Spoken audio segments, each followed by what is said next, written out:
Bonjour et bienvenue sur la mécanique universelle. Alors aujourd'hui nous sommes le 22 juillet 2022 et je vais continuer un petit peu ma lecture et mes digressions à partir du livre écrit par Jean Chaline, Histoire des grandes questions existentielles, mythologie, religion, science.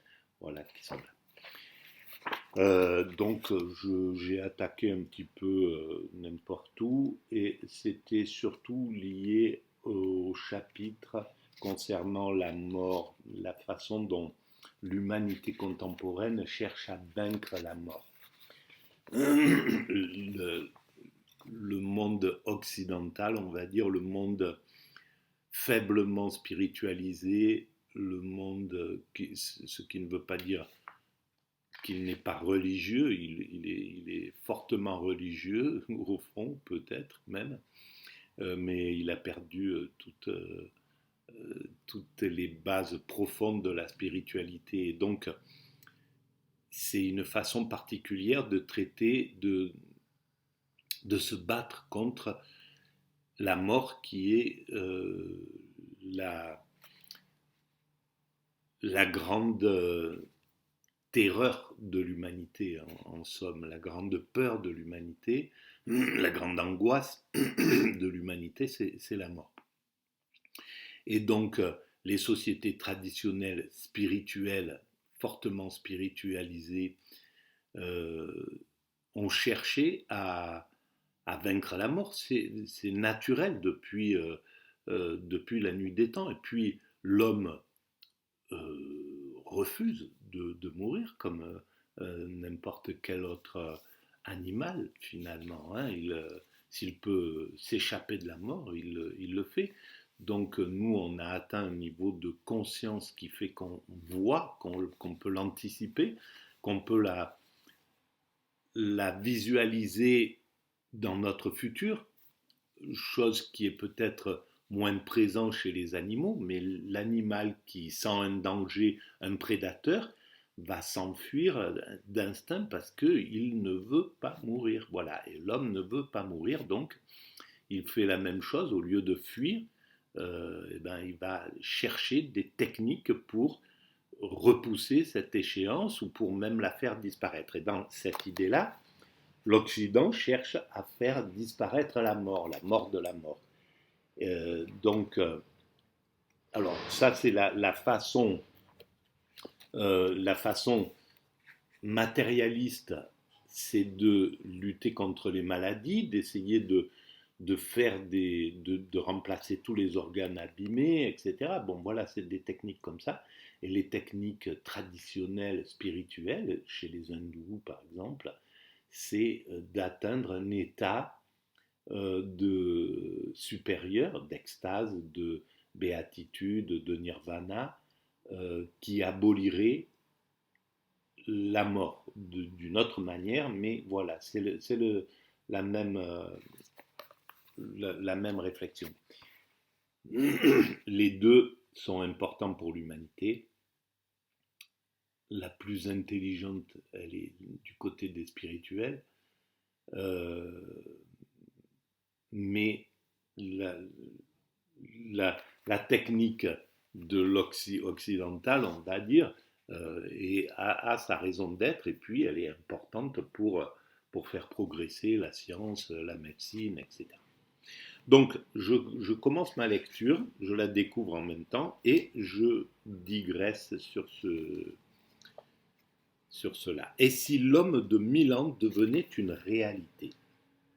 Google a confié son programme d'intelligence artificielle à Ray Kurzweil, qui envisage de pouvoir allonger l'espérance de vie de 20 ans d'ici les années 2035. Pour soutenir cette nouvelle idéologie technologique, Kurzweil a créé une université de la singularité en Californie. L'homme réparé. Alors voilà, ça c'est ce que font les États-Unis. Ils ont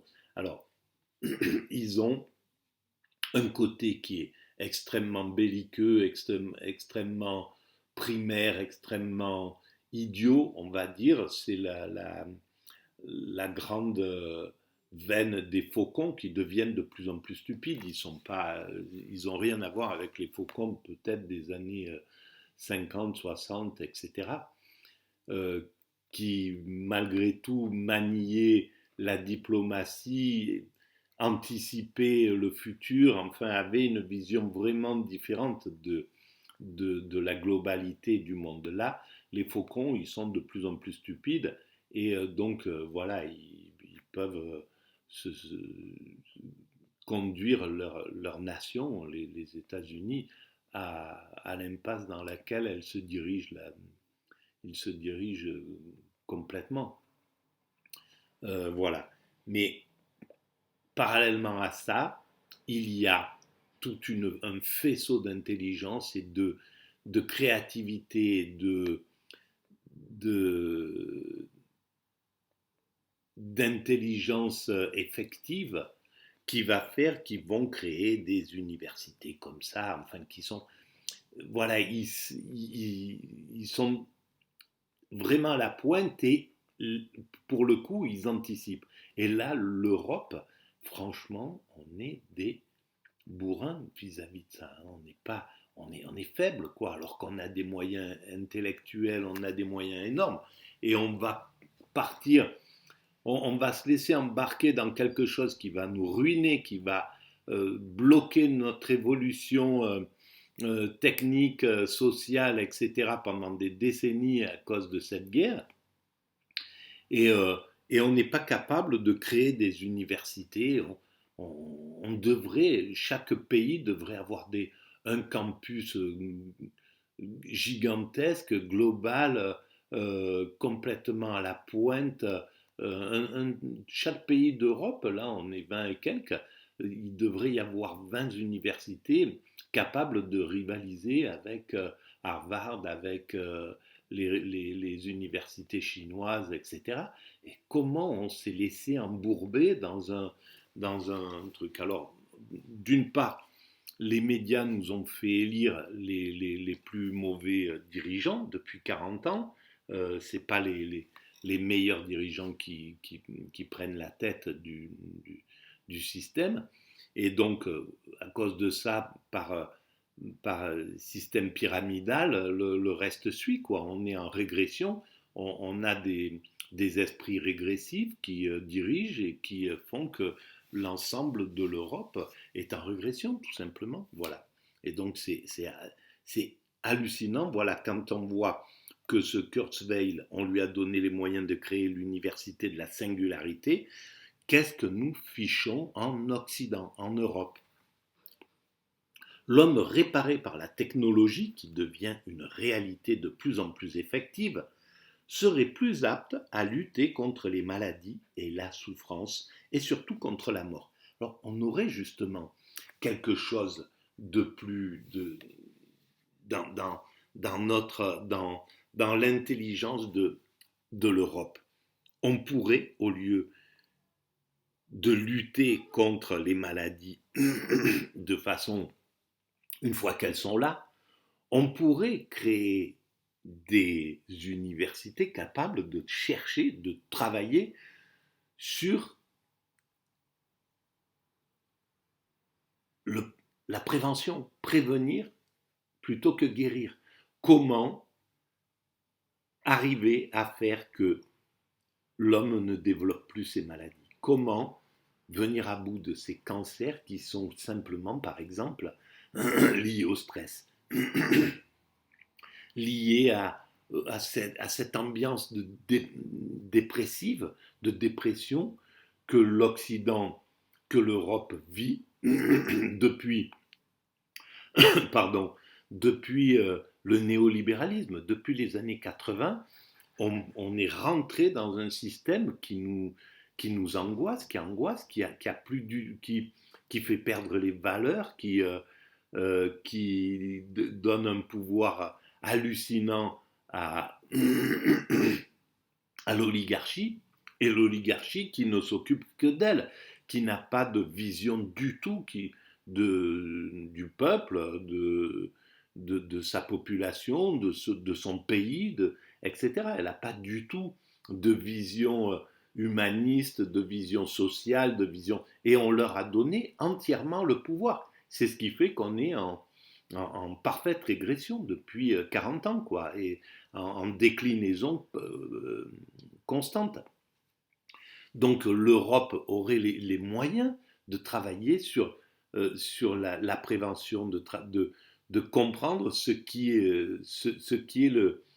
à l'origine de ces épidémies curieuses d'obésité, de cancer, de stress, voilà, enfin bref, de suicide, voilà, toutes ces maladies qui correspondent à ce qu'on est en train de vivre.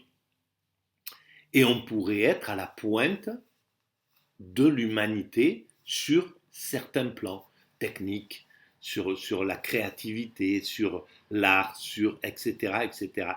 Et tout ça, ça a disparu de notre continent, de l'Europe. Voilà. Et tout simplement parce que on n'écoute que les bourrins, quoi. Voilà, les dominants n'écoutent que les bourrins, les médias sont, voilà, ils forment une sorte ils sont prisonniers d'un, d'un système élitiste où il y a l'oligarchie, donc ce nouveau grand patronat, ces nouveaux maîtres des forges, quoi, hein, on pourrait dire, les médias, les politiques, et en fait, ils sont complètement sourds, même à la créativité. Quelqu'un comme moi, et il y en a des milliers en France et en Europe, qui ont des idées, voilà, qui pourraient être exploitables, qui pourraient amener à faire évoluer un peu la société dans un sens un peu plus visionnaire, on va dire. Des visionnaires, il y en a en pagaille. Eh ben, ils sont pas écoutés, ils sont pas vus, ils sont pas, voilà. Alors que dans les années 50, 60, 70, ils étaient tout de suite pris. Et les Américains savent encore le faire. Si quelqu'un vient avec des idées, ils seront pas négligés. Ici, on a construit, cette élite a construit un système tellement élitiste qu'ils ne voient plus rien d'autre qu'eux-mêmes. Ils ne voient pas. Un génie peut passer complètement au travers en Europe. Il peut gaspiller sa vie, être complètement méprisé, négligé, ignoré. C'est hallucinant, quoi. Voilà. Et on en est là. Selon les objectifs recherchés de cette approche transhumaniste, cette dernière, à son terme ultime, pourrait être éradiquée. Laurent Lamort. Laurent Alexandre évoque l'euthanasie de la mort qui deviendrait l'ultime frontière pour l'humanité. C'est le retour au rêve de l'immortalité de Gilgamesh, le premier livre de l'humanité, donc il y a des milliers d'années. Le premier livre qu'on connaît évidemment, par la biotechnologie triomphante, celle de la synergie entre les bio-nanotechnologies, la biologie, l'intelligence artificielle et les sciences cognitives. Voilà. Et il n'y a pas le spirituel, il n'y a pas l'idée de l'amour, il n'y a pas la vision de l'extase qui peut soigner complètement l'humanité, qui sera le soin de l'humanité dans 40 ans, on soignera par l'extase. On, on, on, on accompagnera la mort à travers l'extase, etc. Voilà, dans 40, 50 ans. Et là, il n'y a rien qui est fait à ce niveau. C'est désespérant. Faire reculer la mort, c'est ce que fait la médecine depuis toujours, et de mieux en mieux de nos jours. Mais abolir totalement la mort est une autre histoire, bien sûr. La fin de la finitude est actuellement un fantasme, et ça le sera naturellement. De la finitude sous l'angle physique, un fantasme, une utopie. Par contre, on vainque la mort, et je vous renvoie à la mécanique universelle, donc mon site, euh, dans, dans le chapitre que je consacre à la mort. La mort sera vaincue, mais grâce à l'extase. une utopie inatteignable même avec nos meilleures technologies et relève de la science-fiction.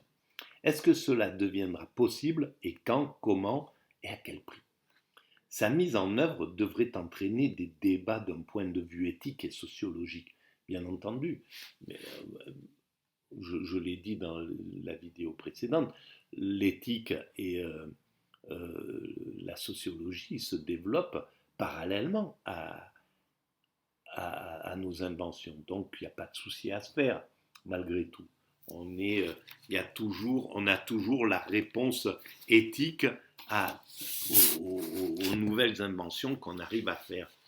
On arrive, bon voilà, quand il s'est agi d'agir sur les gènes, sur la génétique, intervenir sur les gènes, on a posé en même temps les jalons de ce qui était interdit, etc. Même si, bon, ben voilà, c'est pas aussi carré que ça, puisque on est en état d'évolution, donc on ne peut pas arriver à faire quelque chose de parfaitement euh, intelligent et clair, quoi. Mais bon, voilà. Le premier homme qui vivra 1000 ans serait-il déjà né, comme l'affirme Aubrey de Grey, le biogérontologue, dont l'obsession est de lutter contre le vieillissement et la mort? Il estime que ce sont les enfants, voilà, et il faut que des hommes, à travers cette angoisse-là, l'angoisse est un moteur de créativité de l'humanité considérable. Et c'est parfait, quoi. Voilà, il ne faut pas tout miser là-dessus, il ne faut pas croire qu'il n'y a que ça, puisque, comme je le dis, il y a la créativité spirituelle qui est très importante. Mais cette créativité matérielle liée à la peur du vieillissement, et puis voilà, c'est clair que tous ces dominants qui arrivent à vivre avec des fortunes, à être dans un état de sérénité où ils n'ont plus aucun souci matériel, par exemple. C'est incroyable. Bon, cette élite, justement, on va dire, ces nouveaux oligarques-là, ils ont tout, ils peuvent se payer des yachts, des maisons somptueuses, des trucs, mais ils ont constamment, et ça les renvoie même davantage par rapport à celui qui souffre. Ça le renvoie à la fin de sa vie, et ça, il ne peut rien faire, donc il ne peut que lutter contre cette, cette échéance. Et c'est là où la vie, l'organisation du vivant, le principe créateur, Dieu a créé un système mais tellement extraordinaire, c'est que par la solution de repousser le vieillissement et la mort, physiquement, on y arrive un petit peu, quoi. Mais ça engendre des angoisses terribles chez ces êtres humains. Et un travail terrible de cette oligarchie pour essayer de repousser ce truc, parce qu'ils sont dans un tel état de bonheur qu'ils ne veulent pas perdre. Ils ont tout, ils peuvent tous payer. Enfin, c'est hallucinant. Donc, c'est quelque chose, mourir pour eux, c'est une catastrophe. Alors que quelqu'un qui est dans la souffrance, dans le dénuement, au fond, c'est une libération, la mort pour lui. Donc c'est incroyable. Qui est le plus chanceux dans cet état? Et quand bien même ces grands oligarques comprendraient que c'est à travers le spirituel qu'ils peuvent vaincre la mort, ça voudrait dire que tout le matériel qu'ils ont, tout ce qu'ils ont réussi à accumuler, ça n'a plus aucun intérêt. C'est pas si on est dans le spirituel, c'est le dénuement, c'est le vide, c'est le minimalisme, c'est l'inverse de la jouissance à tout prix, l'inverse de jouir à chaque instant de sa vie, de se régaler d'un plat de repas à 300 euros, d'habits très chers, de voyages autour du monde, etc. Donc, ça abolirait ce truc-là. Donc, ils seraient obligés de renier finalement la fortune qu'ils ont acquis et qui ne leur servirait plus à rien. Donc c'est incroyable de... Et c'est la solution, l'extase. Un jour, ils le comprendront. Et donc, ça, c'est vraiment incroyable, quoi. Comment c'est réglé, cette chose. Et l'extase est bien au-dessus de toutes les jouissances qu'ils peuvent ressentir. Même s'ils font jouir leurs papilles gustatives dans les meilleurs restaurants de France, chez Marcon à Saint-Bonnet ou chez, je ne sais pas, bon bref, même si c'est peanuts à côté de 10 minutes, d'un quart d'heure ou d'une heure d'extase. C'est rien du tout. Donc voilà, c'est vraiment incroyable, quoi. Et l'extase, il a besoin de rien. Il a besoin justement de 0 centime. Le premier homme qui vivra 1000 ans serait déjà né, donc il estime que ce sont les enfants des années 1980 qui accéderont les premiers à la fontaine de jouvence en fonction de la durée des recherches pour y arriver. Ce scientifique explique que le vieillissement d'un organisme vivant comme le corps humain est comparable à celui d'une voiture ou d'une autre machine. Ce sont les dégâts qui résultent de l'usure et que la machine est incapable de réparer automatiquement, comme la rouille dans un moteur qui, au bout d'une certaine quantité, provoquera la mort de la machine. C'est incroyable. Seuls les axolotes et d'autres amphibiens, comme nous l'avons vu, ont cette possibilité de reformer des membres ou des organes détruits. Donc s'ils le sont capables, dans la nature, on y arrivera, c'est clair. L'humanité trouvera la solution pour gérer ce genre de choses aussi, c'est pareil. Ce qui n'empêche pas, même si on conduit à 1000 ans, vaincre la mort, c'est impossible. Parce qu'on ne pourra jamais repousser de 50 000 ans, de 100 000 ans, la vie d'un être humain, quoi. Voilà. Donc, on peut repousser, on repoussera, c'est certain, mais on ne vaincra pas la mort sous cette forme-là. L'objectif du transhumanisme est de nous rendre éternellement réparables. Voilà, ce éternellement est de trop. Mais bon, c'est comme ça. Ce gérontologue a identifié tous les types de dégâts qui causent la destruction des organismes. Parmi eux, citons les mutations nucléaires et l'expression des gènes cancérigènes, les mutations mitochondriales, les pertes de cellules à l'origine de maladies comme celle de Parkinson. Ces spécialistes savent qu'ils vont se heurter à la réticence éthique et ethnique contre ces avancées et ils considèrent que toutes ces soi-disant ambiguïtés éthiques et ces préoccupations sociologiques que les gens évoquent lorsqu'ils pensent aux conséquences d'un vieillissement contrôlé par la médecine sont simplement psychologiques. Évidemment, ça poserait un problème éthique et sociologique, on va dire. Comment des êtres humains pourraient accepter de vivre dans le dénuement dans lequel, en Occident, les plus pauvres d'entre nous vivent, le quart-monde, ce que les gens par méprisant appellent les cas sociaux, qui se maltraitent, qui maltraitent leur corps,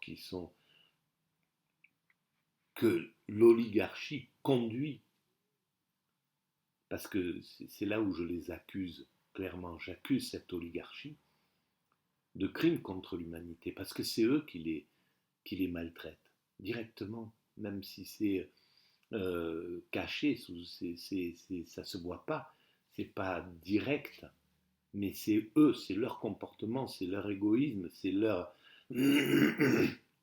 leur thésaurisation des privilèges, le fait de thésauriser la visibilité dans les médias. On ne voit que, et ce qui enlève de la visibilité à ceux qui en ont besoin.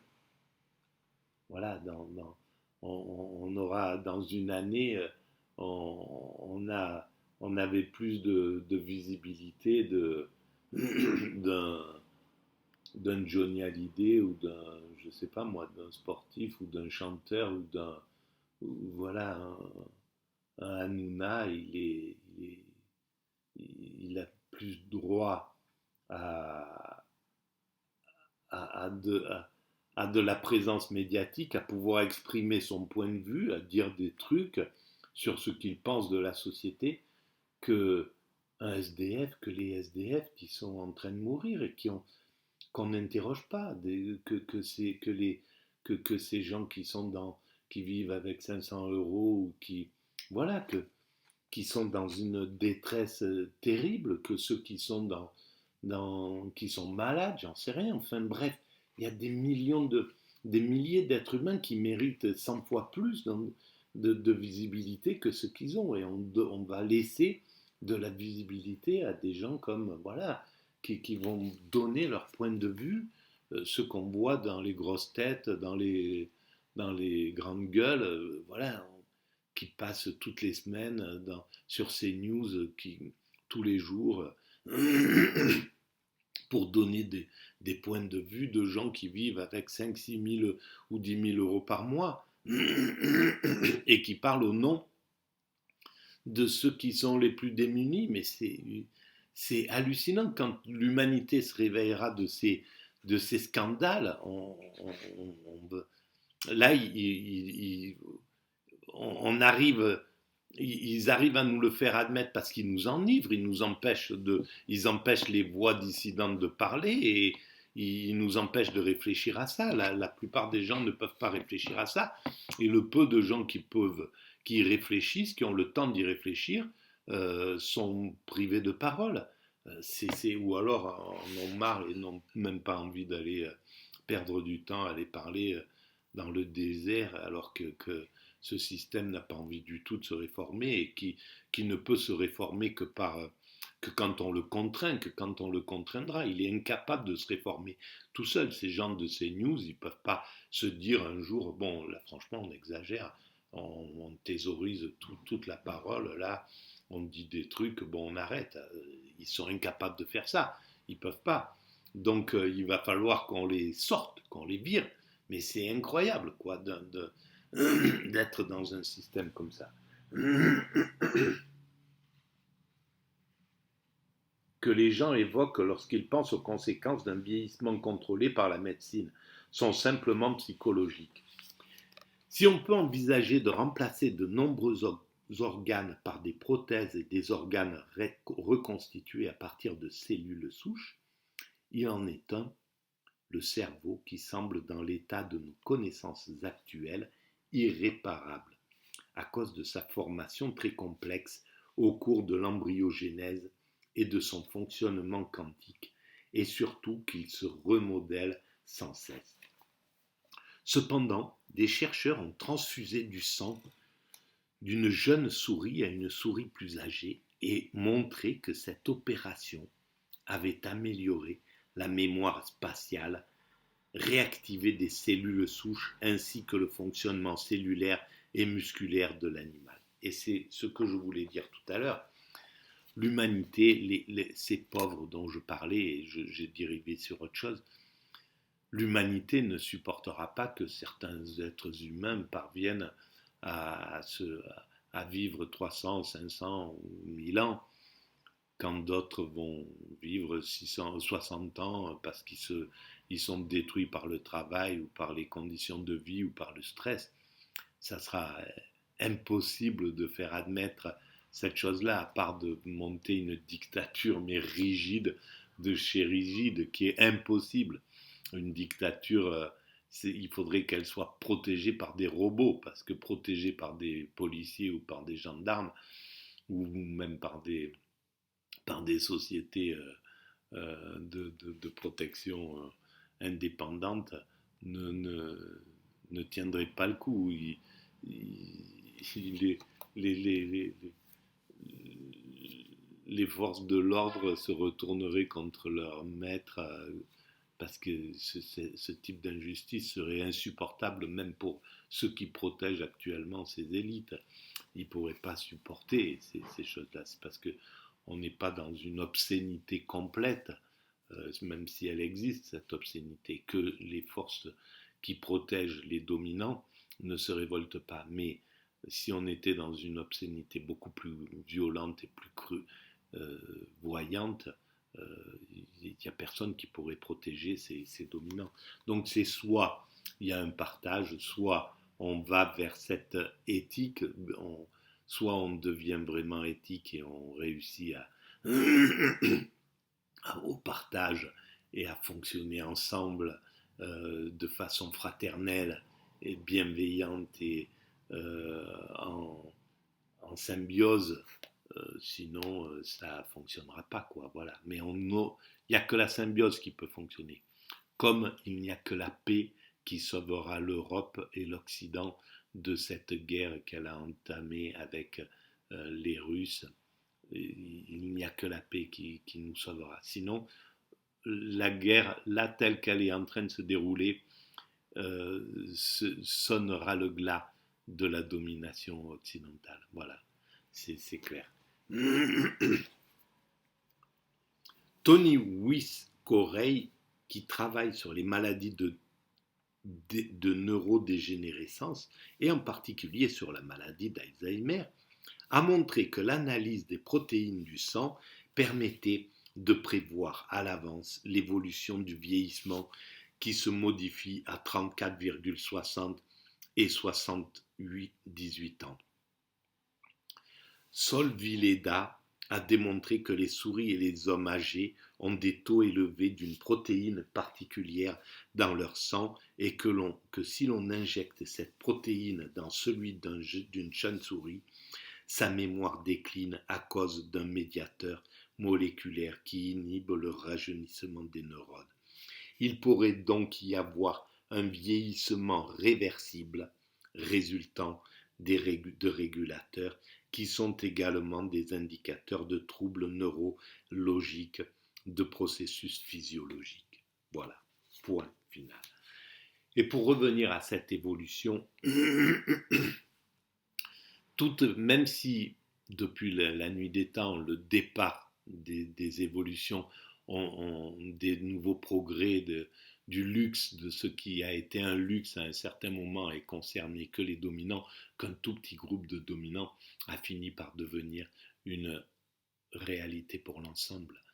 Voilà, au tout début de l'automobile, il n'y avait que 0,1% de la population qui pouvait s'en payer une. C'était un objet de luxe. C'est pareil pour les premiers lits, voilà, ceux qui dormaient dans des paillasses, les premières personnes à profiter d'un lit ou de l'eau courante ou d'une salle de bain. Voilà, bref, ça commence par les riches et ça finit par décliner vers les pauvres. Sauf que vivre dans un monde qui serait injuste, ça ne peut pas perdurer réellement, quoi. Voilà. Voilà, je suis arrivé au bout de cette première partie. Quelles seraient les conséquences humaines de la mort de la mort? Ce sera la prochaine vidéo. Voilà, j'arrête là. Je vous remercie pour votre écoute et vous souhaite une bonne continuation. De bonnes vacances si vous êtes en vacances. Voilà, à très bientôt. Merci.